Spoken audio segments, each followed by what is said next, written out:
believe some of those protectorate hull heads just couldn't see the benefit of self-medication. Every time I think I'm having a bad day, I just tell myself, wait till tomorrow.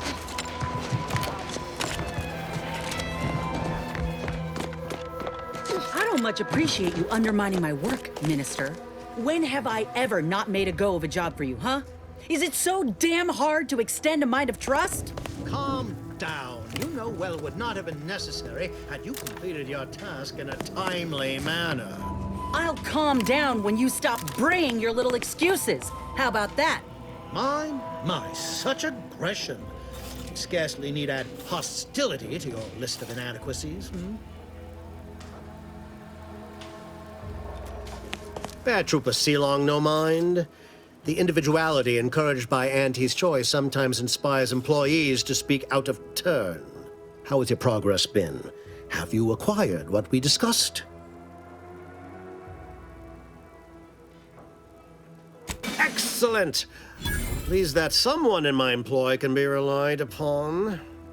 Here, have one of my finest suits as a token of thanks. May it aid in your capture of hearts and minds. Again, you gave away my job and told my replacement to send me home. That don't make me wayward, and it sure as shit don't make me unreliable. If this contract weren't staying my hand, I reckon you'd be answering to it right about now.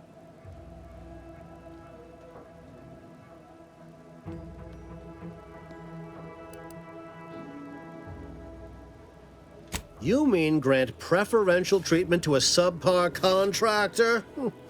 And I suppose the bits for such a procedure shall simply manifest from the ether? And if I die or leave, how do you reckon failure to retain an enhanced soldier would look to upper management, huh? Please pay this disgruntled employee no mind.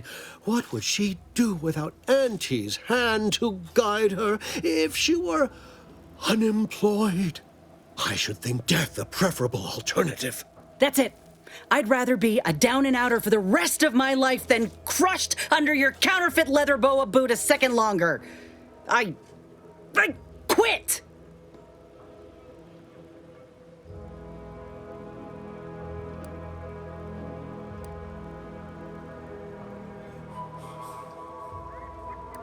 What? I have done nothing to deserve such barbaric treatment. This is unheard of, and I might add, you'll not be welcome with an Auntie's choice once more. We'll not take a contract shirker back into our fold. So you say, but Auntie's choice ain't seen a trooper like me before. You'll regret counting me out. Till then, I hope you choke on your mock apple martinis. And you, I got a proposition for you. Come find me when you're done with this clown. She will most assuredly regret her decision, most assuredly. Now, if you're quite finished urging others to assault my headwear, let's move on. The acquisition of this information is but the first part of my plan to bring our foes into the fold and to ensure my future. The second is my operation in Westport.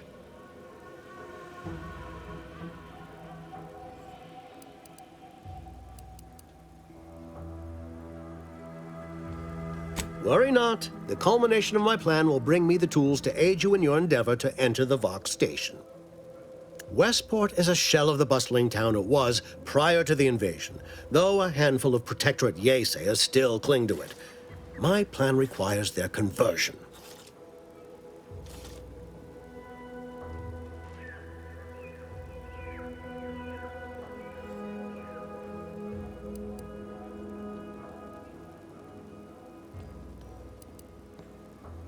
Verily. On to business. I've a kit of supplies to aid you, items to cajole or to dissuade. Sabotage the town or sway the citizenry. The choice is yours. Should pose no trouble for a go-getter like you.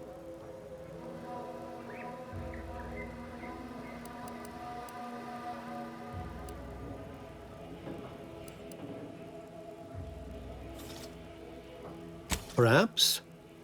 The kit contains a wide variety of tools, propaganda, equipment, and more than a few confectionaries. Some items may serve as honey, swaying the Yaysayers to our side. Others are blunt implements, crippling infrastructure to force the refugees toward Fairfield. Slather on a bit of elbow grease and you'll certainly succeed. I'm sure there are kindred spirits in Westport. No one wholly resists Auntie.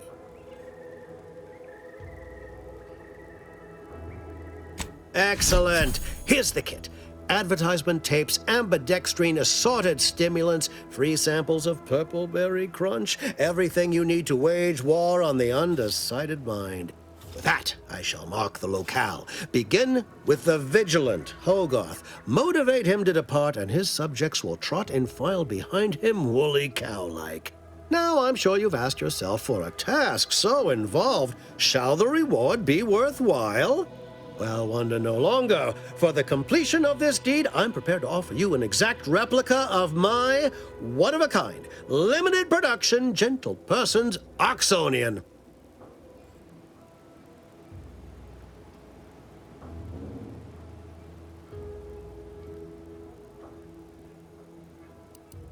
I don't think you understand. The reserve Oxonian is functionally identical to the one I wear. If anything, the replica is likely in better state. I've grown attached to this one and would prefer not to part with it. And really, is anything truly one of a kind? Not from the universal perspective. Very well. I can see you won't be swayed. You succeed in the conversion of Westport, and I will supply you my limited production gentle person's Oxonian, if I must.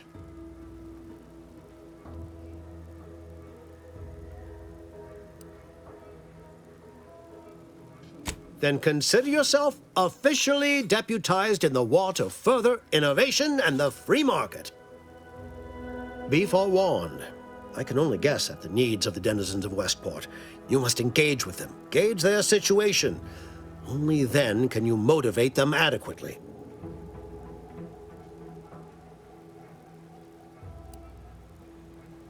I suppose I should take this time to make peace with its departure. Oh, so many grand times shared with this hat.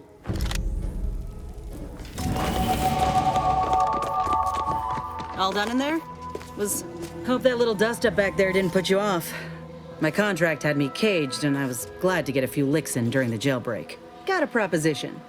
Since I'm newly free-ranged, and you're free-ranged yourself, thinking we ought to team up. You're going places. I want to go too. If you help me fix my graft, you'll retain the services of a fully functioning enhanced soldier. Me. Don't matter what you set your mind to, together, we'll be unstoppable. And in time, maybe I'll have earned myself the clout to be welcomed back into Auntie's Choice.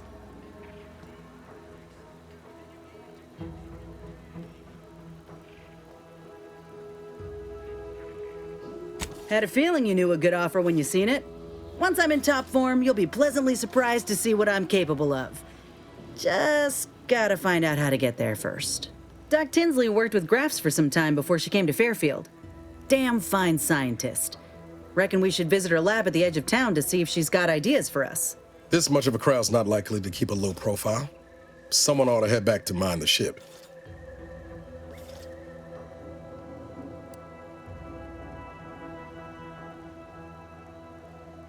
Acknowledged. After you.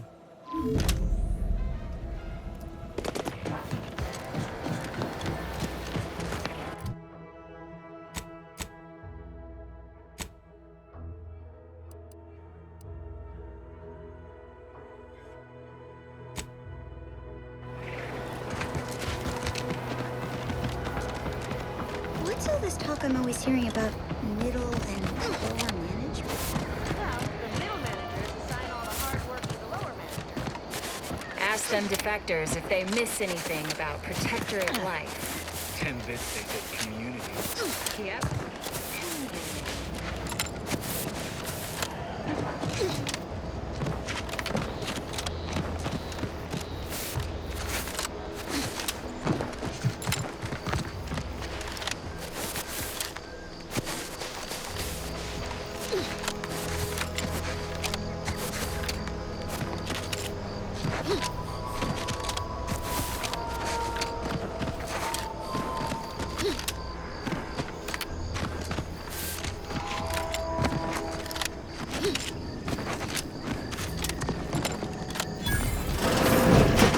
closed. Did you not hear me? This place is closed. No learning today about how everything happens according to the obscure calculus of an indecipherable plan. Why are you asking? Who are you? The people she tried to kill. By the architect. I had no idea. I wish I could say it was unbelievable. I was afraid she was becoming a danger to herself and to others. But this is horrifying. Yeah, imagine how we feel. Why don't you tell us where she is so we can make sure she ain't being a danger to herself or others?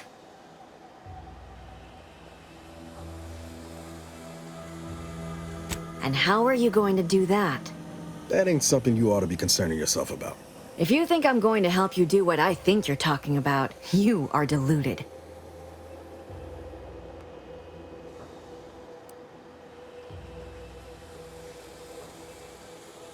It is of no matter, regardless. I do not know where she is. I haven't seen her since before the corporatists invaded the island.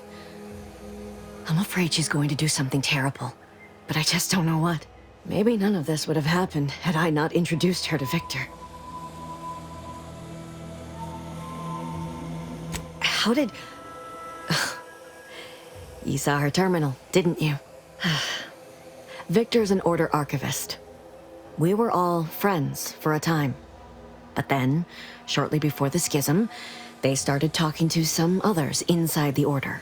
That's when things became tense. I started to become uneasy, scared, really.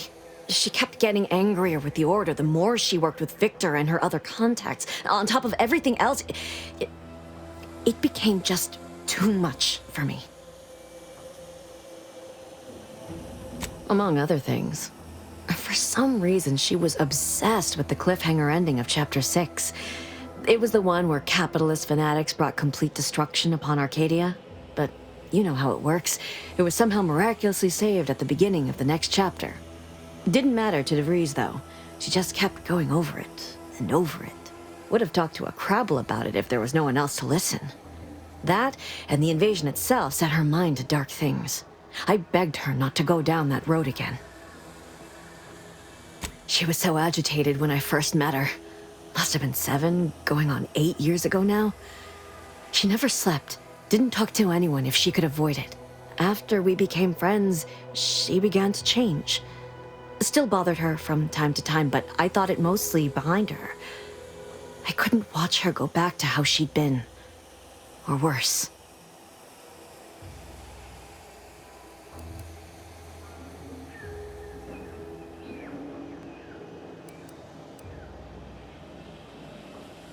We became friends when she saved me. I'd said something without thinking. Must have been distracted. We all know to watch every last word we say. For some reason, she interceded on my behalf with an arbiter, and she convinced him he didn't hear what he actually did. No one does that. Void, I didn't think anyone could. She ain't the only one. It's difficult to explain. She spoke about things in unfamiliar ways. I felt her words to be freeing, at first. But slowly, I began to feel unmoored, doubting everything I ever knew. She said learning the truth of things was worth it. But now I question whether her truth was just more of her penchant to sow chaos, no matter who may be caught in her schemes. Some days I wish I'd never listened to her at all. Others, I can't help but miss her. Even with everything. Know a little something about that, too.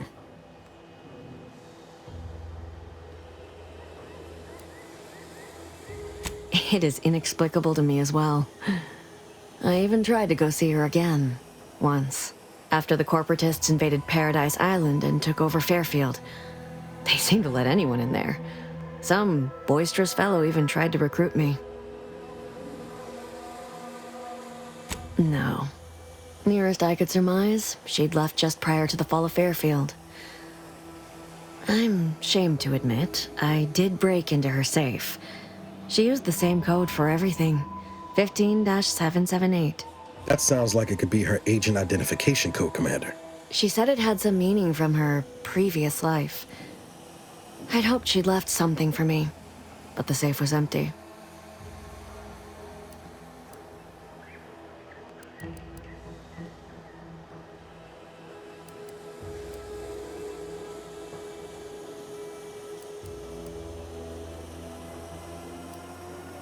I know I've no right to ask this of you, but when you find her, please remind her of who she used to be. She's unwell, but I know there's still hope for her.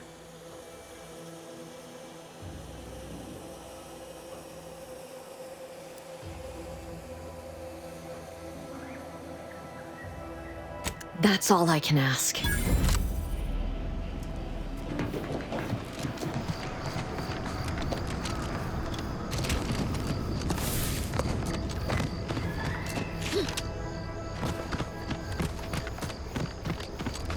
Nobody around.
Let me know when you need a distraction. I'm the one you need to worry about. Hey, got a distraction for you.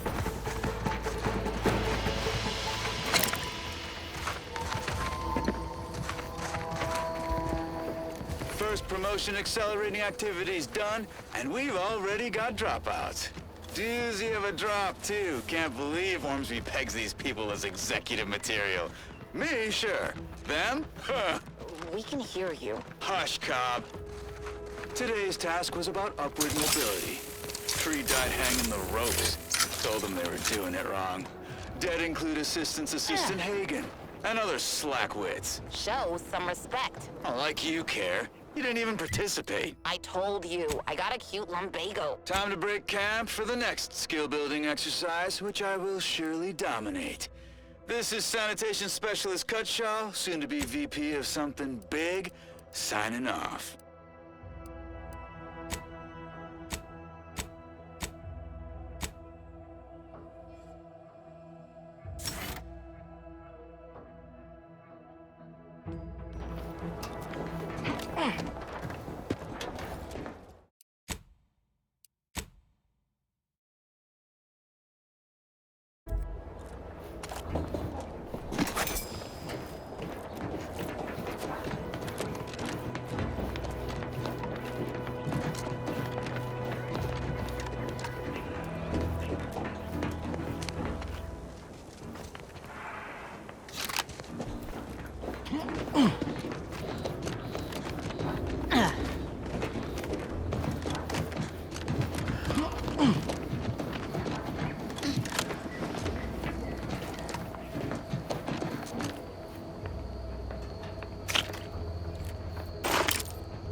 Word is Milver Street is ordering a watch on the Protectorate survivors in Westport. Once any change is reported, I hate that kind of If you're work. wondering why there's so many engineers sitting here on their rears, it's because the dang Crobbles ran us out of the desalinator. Now we're stuck here on standby wages. Look, I do love this. Come on, friend. Let's go set our lamps on something juicy for Milver Street.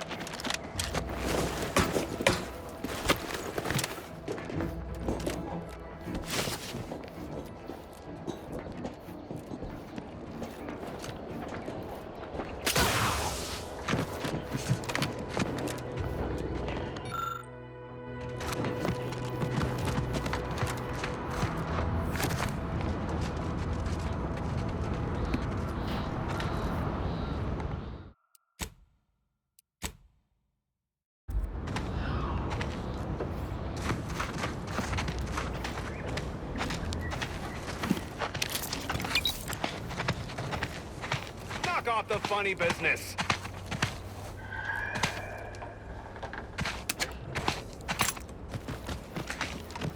Scout report. Yes, sir. Looks like the repair center is still out of order, sir. Excellent. At ease, Scout.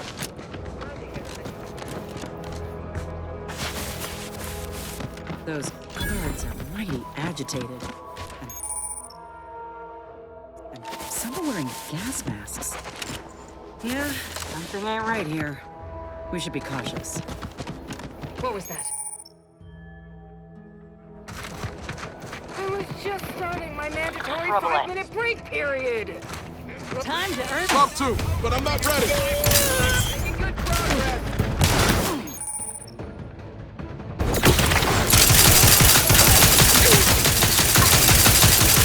Trigger finger's still tight.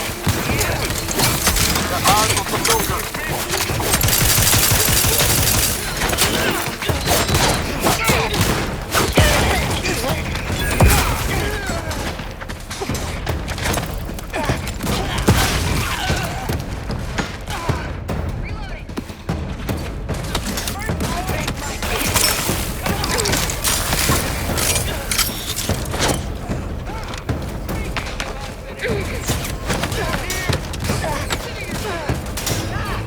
This deserves renewed attention.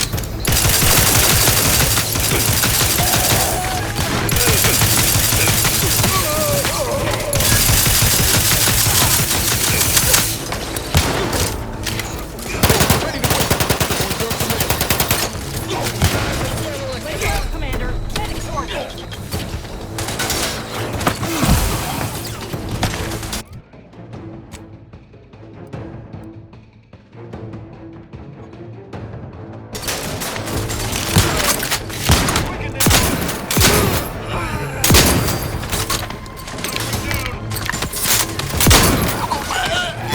Reload, damn you! Worker possessions are going hit! Somebody come over here or what?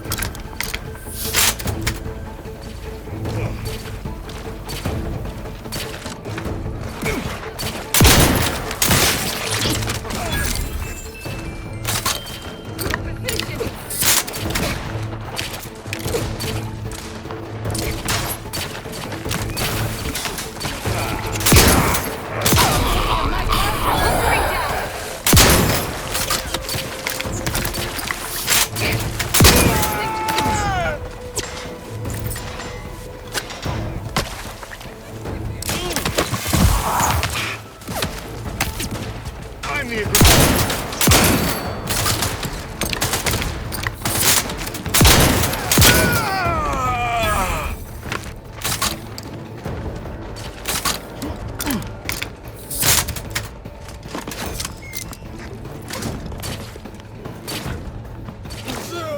This was the best job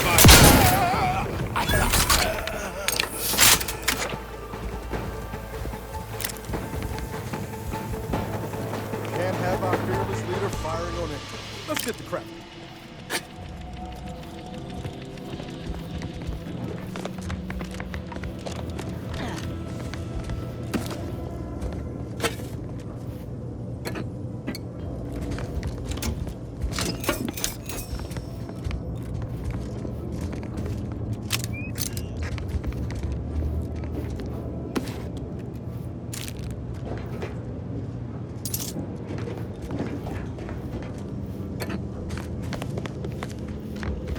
If they put half as much energy into cleaning as they had into attacking the odd passerby, this place would be pristine.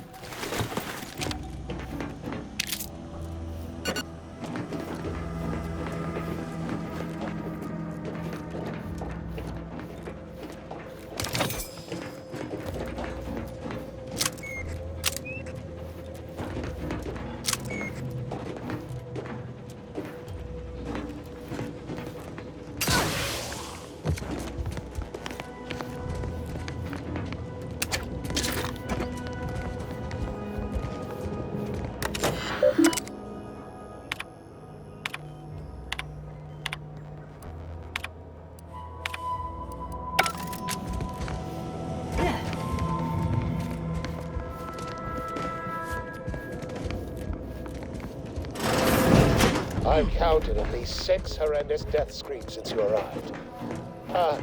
You must be affected as well. Could it be? You seem an honest-to-goodness rational human being, unhindered by bloodlust, unshackled from their basal ganglia. Well then, by the Loeffler Risk Intercession Act, under Outbreak Provision 5A, I hereby press you into service to aid me in our present crisis. I, Elmet Ormsby, Product Envisioner, Department of Proprietary Methodology and Audacious Advances, am your interim supervisor. Yes, tragedy has befallen a number of my subordinates. I will trust you not to make light of such heart-rending events. But back to the exciting news about this incredible new opportunity. You working for me, as an aide-de-camp of sorts, on a brief yet no doubt exhilarating assignment. Our lab had been researching the red spores that grow nearby to see if they might contribute to future Auntie's Choice products. As per usual, we threw precaution to the wind. A local spore sample interacted with a wonderfully preservative-rich diet of Auntie's Choice personnel, inadvertently leading to a chance reaction causing profound irritability. To a somewhat homicidal degree, it would seem to appear. By that measure, our work here could be considered a moderate success. Well, of course, succeeding in a haphazard fashion is one of the first courses taught to Auntie's Choice students in any field. But yes, I am something of a visionary. You see, our lab is a far cry from the others. You're part of something bigger here. The individual not only thrives, but shines even more brightly with the help of their brethren. It all requires a certain devotion. In the end, it's really quite in the best interests of everyone's careers. A rising tide raises all boats, as they say.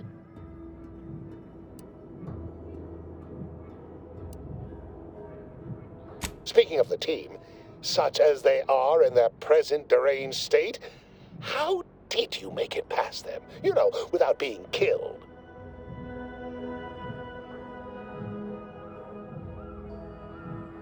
Aha, thought so. Sometimes with screaming, it can be difficult to discern intent, like, I'm being killed, can be so close to, I'm running amok. Shame. The staff and I all had such good chemistry together. Suppose it couldn't be helped, though. What matters most is getting out of here alive, saving our research as a close second, and curing my remaining colleagues a firm third.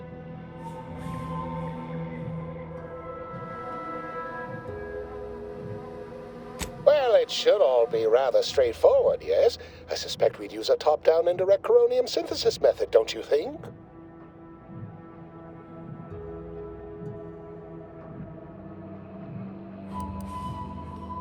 Oh dear. It's occurred to me this might benefit to some extent from medical training. Are you perhaps someone well-versed with pharmacological matters?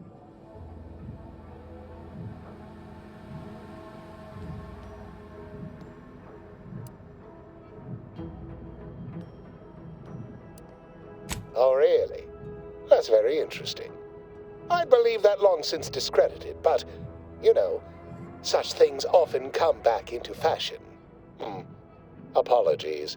I do tend to assume everyone has a doctorate. No matter, If you are capable of following simple instructions, I'm sure I can guide you through it. Tremendous. Well then, before we roll up our sleeves and determine what's needed, any questions? We'll need two things: fresh samples of the red spores and the findings from the expedition that originally uncovered them. After that, an antidote should be possible in relatively short order, with your skilled assistance, of course.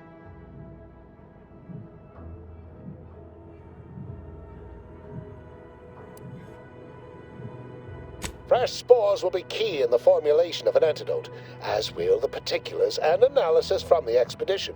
Spore samples may be taken from a red plant indigenous to an area of tall rock formations northwest of here, ingeniously referred to as the Red Spire.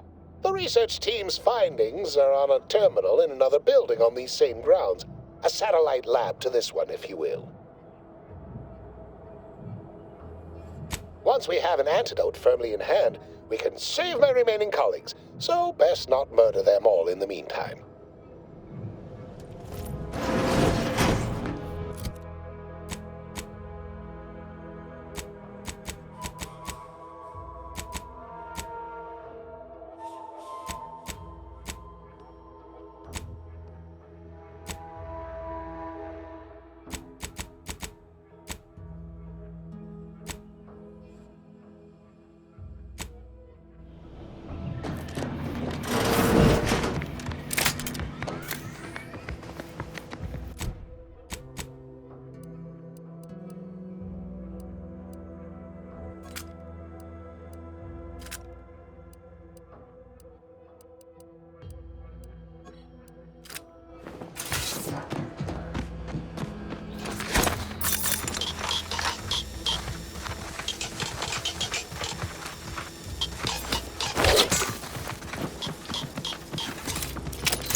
That. I'm not ready to be done.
here. Field report update. We are approaching the Raptidon Den. These beasts have exhibited excessive irritability as of late. We endeavor to determine why. Surely the red spores are to blame. Foreign spores lack the catalytic agent of our food additives. Only way to be certain is to gather a stool sample. Simple enough. A routine task for the audacious advances field team. Ready to take the heat off you, Commander. Just say when. Hey! Got a distraction! No. Okay. These things take time, Commander.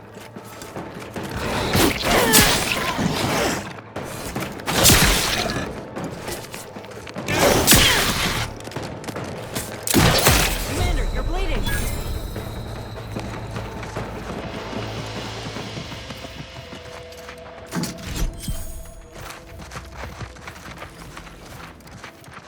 I've had my fill of wrangling spores. This should be enough for the antidote.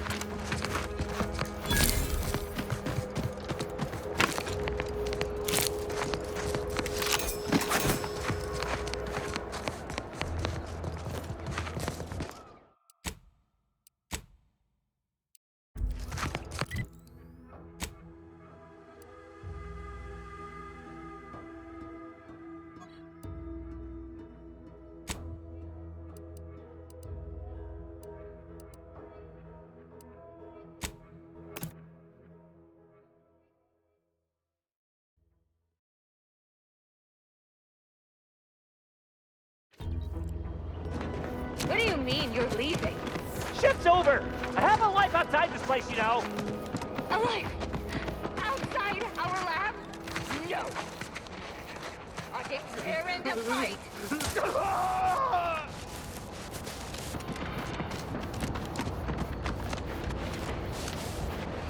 Let me handle this. Sorry, ain't ready yet.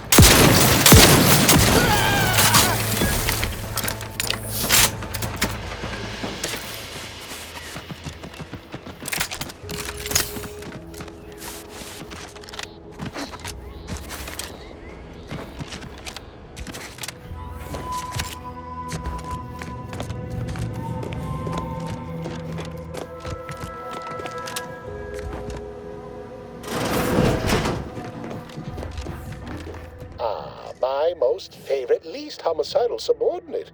How's all our fieldwork progressing? Absolutely gorgeous. Look at you. And to think I just forcibly coerced the first gormless dunderhead who walked by and found you. Lucky me. Now, first things first. Place the data cartridge in the drawer for me, right here, in the slot below my intercom.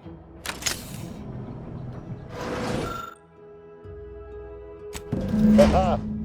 Allow me to give this a cursory eyeball and... perfect. I'm sure we have the correct neutralizing agent here in the lab. I'll nose out the exact compound within our chemical reserves in 2 shakes of a rat's tail.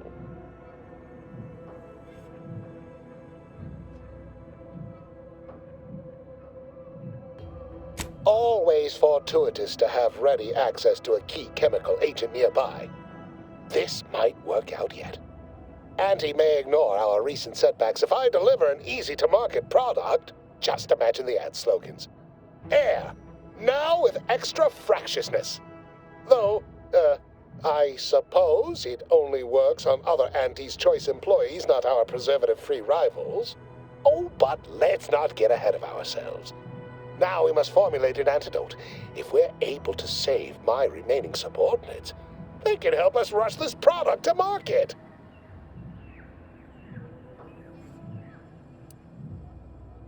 Well, it's a textbook example of the medulla oblongata wagging the cerebellum. Although, frankly, there's a plethora of ways to stimulate the reptile brain into such a flurry. None of the previous methods were anywhere close to being this commercially viable. But where there's a will, there's a way to make a profit. Ah, there. I have determined the ideal counteragent. Here you are. Place it and the spore samples into that synthesizer. Enable the device and it will beget a working antidote momentarily. Return with it directly as soon as it does, if you please.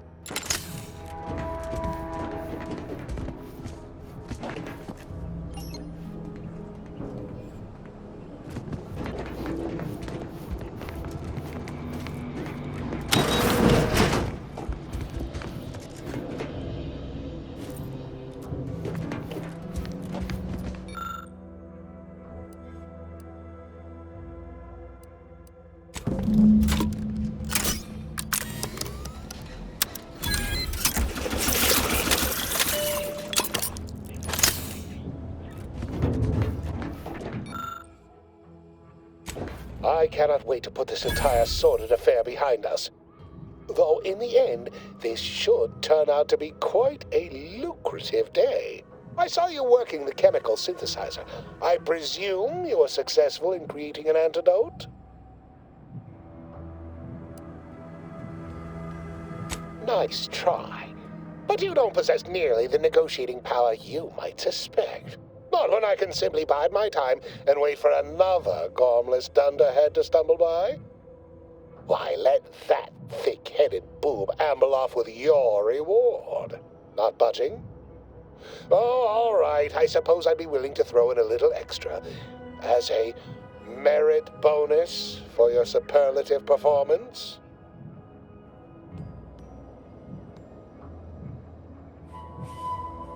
Wonderful, wonderful! Knew you seemed a bankably reliable sort. All right. I am activating the air filtration system. There. Should only take a few moments for the antidote to circulate. Everyone still alive should be right as rain shortly. Marvelous. You'll find your remuneration in the chest behind me. My supervisor will hear of your actions. Oh, and before I forget, I, Omid Ormsby, under the power granted me by the Loeffler Risk Intercession Act, hereby free you from impressed service to Auntie's Choice. Be seeing you.